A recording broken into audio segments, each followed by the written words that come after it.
حکمت نے اپنا گھر بنا لیا۔ اس نے اپنے ساتوں ستون تراش لیے ہیں۔ اس نے اپنے جانوروں کو ذبح کر لیا اور اپنی مے ملا کر تیار کر لی۔ اس نے اپنا دسترخوان بھی چن لیا۔ اس نے اپنی سہیلیوں کو روانہ کیا ہے۔ وہ خود شہر کی اونچی جگہوں پر پکارتی ہے۔ جو سادہ دل ہے ادھر آ جائے، اور بے عقل سے وہ یہ کہتی ہے آؤ میری روٹی میں سے کھاؤ اور میری ملائی ہوئی مے میں سے پیو۔ اے سادہ دلو، باز آؤ اور زندہ رہو اور فہم کی راہ پر چلو۔ ٹھٹھا باز کو تنبیہ کرنے والا لان تان اٹھائے گا اور شریر کو ملامت کرنے والے پر دھبا لگے گا۔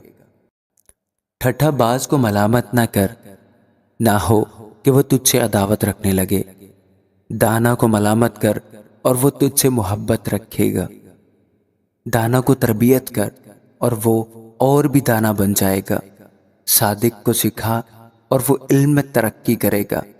خداوند کا خوف حکمت کا شروع ہے اور اس قدوس کی پہچان فہم ہے، کیونکہ میری بدولت تیرے ایام بڑھ جائیں گے اور تیری زندگی کے سال زیادہ ہوں گے۔ اگر تو دانا ہے تو اپنے لیے، اور اگر تو ٹھٹھا باز ہے تو خود ہی بھگتے گا۔ احمق عورت غوغائی ہے اور نادان ہے اور کچھ نہیں جانتی۔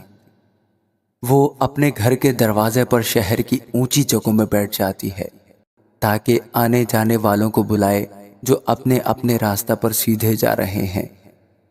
سادہ دل ادھر آ جائیں، اور بے عقل سے وہ یہ کہتی ہے چوری کا پانی میٹھا ہے اور پوشیدگی کی روٹی لذیذ، پر وہ نہیں جانتا کہ وہاں مردے پڑے ہیں اور اس عورت کے مہمان پاتال کی تہ میں ہیں۔